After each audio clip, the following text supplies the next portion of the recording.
Hi friends, hope you all are well. आज हम इस वीडियो में बात करने वाले हैं कि आप अपने बेबी को जब वो 6 मंथ का हो जाए तो उसको सॉलिड्स कैसे इंट्रोड्यूस करें और क्या क्या खिलाएं जो कि वो इजीली डाइजेस्ट कर पाए और उसको कोई एलर्जी वगैरह हो तो वो हमें कैसे पता लगे और कब खिलाना है और कितनी क्वांटिटी में खिलाना है, ये हम इस वीडियो में बात करेंगे। देखिए, जो 6 मंथ ओल्ड बेबी है, कई पेरेंट्स सोचते हैं कि अभी उसे ब्रेस्ट फीड पे ही रहने दो, सिर्फ हम 8 मंथ का हो जाएगा जब स्टार्ट करेंगे, 9 मंथ का हो जाएगा जब स्टार्ट करेंगे, ब्रेस्ट मिल्क सबसे ज्यादा हेल्दी होता है। देखिए, नो डाउट ब्रेस्ट मिल्क जितनी हेल्दी चीज बच्चे के लिए कुछ नहीं होती है, लेकिन जब बेबी 6 मंथ का हो जाता है तो देखिए उसको जो है ज्यादा न्यूट्रिशन चाहिए होता है, बिकॉज उसकी ग्रोथ जो होती है वो बहुत तेजी से हो रही होती है। तो उसको जितना न्यूट्रिशन हम प्रोवाइड करवा पाएंगे उतनी ही ग्रोथ उसके लिए अच्छी होगी। और ब्रेस्ट मिल्क जो है वो आप कंटिन्यू रखिए। ऐसा नहीं है कि आप 6 मंथ के बाद ब्रेस्ट मिल्क बिल्कुल स्टॉप करके और सिर्फ उसे सॉलिड्स पे रखें, ऐसा बिल्कुल मत कीजिएगा। बिकॉज क्या होता है कि बच्चे को जब हम सॉलिड्स देना स्टार्ट करते हैं तो वो स्टार्टिंग में उसे नहीं पचा पाता है या उसको अडेप्ट नहीं कर पाता है। तो ब्रेस्ट मिल्क आप कंटिन्यू रखिए। कई बार बच्चे बीमार हो जाते हैं तो वो कोई भी ऊपर का फूड या कोई भी लिक्विड बिल्कुल भी नहीं लेते हैं, सिर्फ ब्रेस्ट मिल्क ही उनके लिए उस टाइम फेवरेबल होता है। तो ब्रेस्ट मिल्क के साथ आपको थोड़ा थोड़ा जो है वो इंट्रोड्यूस करना है 6 मंथ में। 6 मंथ में 4 वजह से 1 मंथ में 4 वीक्स होते हैं, तो आप पर वीक में जैसे फर्स्ट वीक में उसे कोई 2 न्यू चीज इंट्रोड्यूस करवाइए, देन सेकेंड वीक में 2 न्यू चीज और इंट्रोड्यूस करवाइए। तो ये मैं आपको बताती हूँ कि आप उसे स्टार्टिंग में क्या क्या देंगे। हम इसमें सिर्फ 6 मंथ के बच्चे की बात करेंगे। 7 मंथ से आप इसमें और चीजें भी ऐड कर सकते हैं, पर 6 मंथ में सबसे बेसिक चीजें उसे देंगे जो कि बच्चा इजीली डाइजेस्ट करता है। और किस टाइप से बनाएं वो मैं आपको बताती हूँ। मैंने यहाँ देखा है कि कई लोग जो हैं वो बता देते हैं कि आप बनाना की प्योरी दीजिए, आप जो है पियर्स की प्योरी देखिए। सबसे ज़्यादा जो इम्पोर्टेंट है वो आपका सीजन डिपेंड करता है कि आपका बेबी विंटर्स में अगर 6 मंथ का हो रहा है तो विंटर्स के सीजनल फ्रूट जो हैं सबसे पहले वो उसे इंट्रोड्यूस करवाइए। जैसे विंटर्स में हमारे एप्पल आता है तो एप्पल को क्या है, सबसे पहला फ्रूट जो है उसको दीजिए प्योरी बना के फर्स्ट वीक में फॉर 3 डेज। 3 डेज के लिए उसे दीजिए एप्पल। हमारे पास ऑप्शंस बहुत ज़्यादा होते हैं, लेकिन हम दे भी सब कुछ सकते हैं बच्चे को, लेकिन हमें क्या है, बच्चे को ये देखना चाहिए कि सीजन अभी वो चल रहा है, सीजन में वही चीज़ें आती हैं जो आप इजीली डाइजेस्ट कर पाते हैं और आपके लिए हेल्दी भी होती हैं वो, क्योंकि वो बिल्कुल यूँ लगा लीजिए डायरेक्ट मार्केट से आपके पास आ रही हैं, तो वो सीजन की चीज़ें जो होती हैं वो पचाने में आसान होती हैं। तो सबसे पहले जैसे अगर विंटर सीजन है तो आप बनाना मत दीजिए स्टार्टिंग में बच्चे को, क्योंकि बनाना जो होता है वो कफ बनाता है, ये हम सबको पता है। तो उसे थोड़ा सा अवॉइड करिए। आप 3rd 4th वीक से आप स्टार्ट कर सकते हैं। यस, बनाना जो है बच्चों के लिए बहुत हेल्दी होता है, लेकिन आप स्टार्टिंग में उसे एप्पल दीजिए। एप्पल जो है आप उसकी प्योरी बना के बच्चे को दे सकते हैं। उसे इतना डाइल्यूट मत कीजिए कि उसमें उसके जो एप्पल के गुण होते हैं वो सारे खत्म हो जाए। इतना डाइल्यूट करने की जरूरत नहीं है कि उसे मिल्क जितना पतला कीजिए। कई लोग बताते हैं कि उसे इतना पतला कीजिए जैसे मिल्क बच्चा पीता है, फिर वो आप सॉलिड इंट्रोड्यूस क्या करवा रहे हैं, फिर बच्चे को क्या डिफरेंस पता लग रहा है? कुछ भी डिफरेंस पता नहीं लग रहा है। और सबसे बेस्ट तरीका जो है, जैसे आपने सुबह मॉर्निंग में बच्चा आपका फीड लेता है, आप फीड करवाइए उसे बच्चे को। देन उसके बाद थोड़ी देर बाद मॉर्निंग में ही जैसे 9 o'clock या 10 o'clock के आसपास आप विंटर्स में उसे धूप में बिठा के ये प्योरे 1 और 2 स्पून, स्टार्टिंग में सिर्फ 1 और 2 स्पून ही इंट्रोड्यूस करवाइए। उससे ज़्यादा करवाने की जरूरत नहीं है। उसमें देखिए बच्चा जो है उसे कैसे टेस्ट लेके खा रहा है, क्योंकि बच्चे का भी टेस्ट डेवलप नहीं हुआ है किसी भी चीज़ का जो हम बाहर की चीज़ें दे रहे हैं। और कोई भी चीज़ के अंदर आपको कुछ सॉल्ट या स्वीट ऐड करने की बिल्कुल भी ज़रूरत नहीं है, क्योंकि बच्चा जो होता है अभी उसके जो ऑर्गन्स हैं वो इतने डेवलप नहीं हैं कि वो शुगर की इतनी क्वांटिटी पचा सके। जो नॉर्मल नेचुरल शुगर होती है हमारे फ्रूट्स में वो बहुत सफिशिएंट है बच्चे के लिए। फर्स्ट वीक में फर्स्ट 2 डेज जैसे आपने सुबह मॉर्निंग में एप्पल की प्योरी दी है, बच्चा उसे खा रहा है अच्छी तरह से, तो आप 3rd डे पे क्या कीजिए, सुबह एप्पल की प्योरी ही दीजिए बच्चे को। देन उसके बाद लंच के लिए आप पहले से ही 3-4 घंटे पहले जो छिलका उतरी हुई मूंग दाल होती है, सबसे हल्की जो होती है मूंग दाल, वो वाली भिगो के रखिए आप।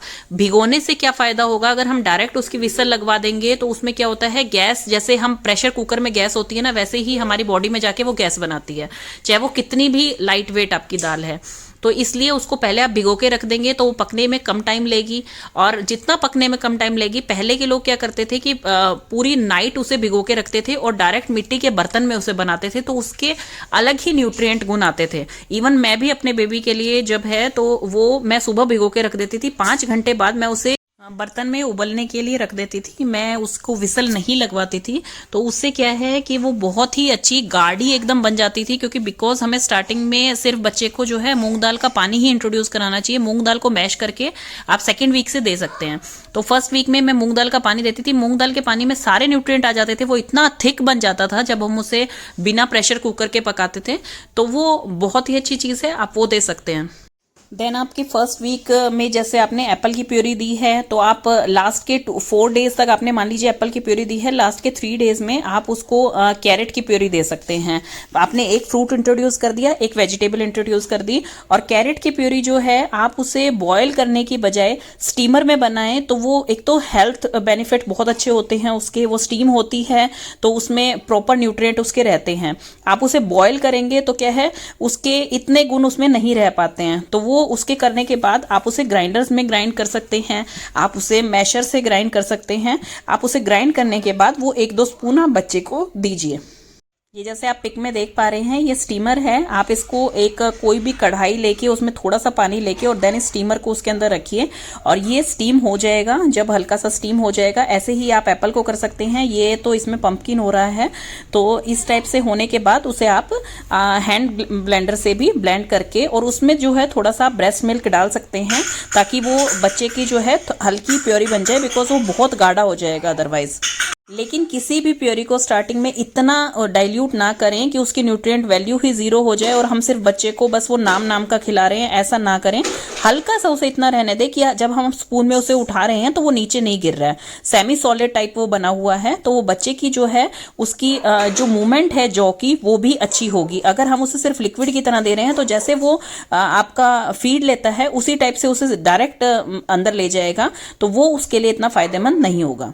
अब वीक सेकंड पे आ गए हैं आप। वीक सेकंड में आप क्या कीजिए, उन्हें एक न्यू वेजिटेबल प्योरे जो है इंट्रोड्यूस करिए बच्चे के लिए, जो भी सीजनल है। जैसे पंपकिन है, पंपकिन आप दे सकते हैं बच्चे को प्योरी बना के। आप उसे पियर की प्योरी बना के दे सकते हैं, आप उसे चीकू की प्योरी बना के दे सकते हैं। तो इस टाइप से जो भी आपकी सीजनल उस टाइम वेजिटेबल या फ्रूट चल रहा है, तो कोई भी एक चीज आप उसे वन टाइम पे एक ही चीज इंट्रोड्यूस करें और 1 to 2 स्पून उसके लिए बहुत सफिशिएंट है। और स्टार्टिंग में आप उसे ऐसे ही कीजिए कि मॉर्निंग के टाइम में ही आप उसे कोई भी नई चीज इंट्रोड्यूस करवा रहे हैं। स्टार्टिंग के 3 डेज तक आप करवाइए, देन 3 डेज के बाद आप उसके साथ लंच में हल्की सी कोई भी मूंग दाल की या आपकी राइस की, ओट्स की या रवा की कोई भी चीज बना के आप उसे बच्चे को दे सकते हैं। जो कि स्टार्टिंग में क्या होता है कि राइस की हम दलिया बना के दे सकते हैं बच्चे को, ओट्स दे सकते हैं बना के, रवा का खीर बना के दे सकते हैं बच्चे को, तो वो बच्चे के लिए बहुत ही हेल्दी ऑप्शन रहेगा। देन आप उसे ब्रोकली की प्योरी बना के दे सकते हैं, पीज की प्योरी बना के दे सकते हैं। पर ये आप फर्स्ट 2 वीक में इंट्रोड्यूस ना करें, क्योंकि ये लिटिल बिट हैवी होती हैं। तो आप 3rd और 4th वीक में इसे इंट्रोड्यूस बच्चे को कर सकते हैं। बिकॉज हम इतनी ज्यादा क्वांटिटी बच्चे को नहीं खिला रहे हैं कि वो उसके रिएक्शन करेगा, बट वो उसके लिए जो 1 स्पून है वो भी उसके लिए बहुत ज्यादा क्वांटिटी है, वो भी उसके लिए एक नया फूड इंट्रोड्यूस हो रहा है।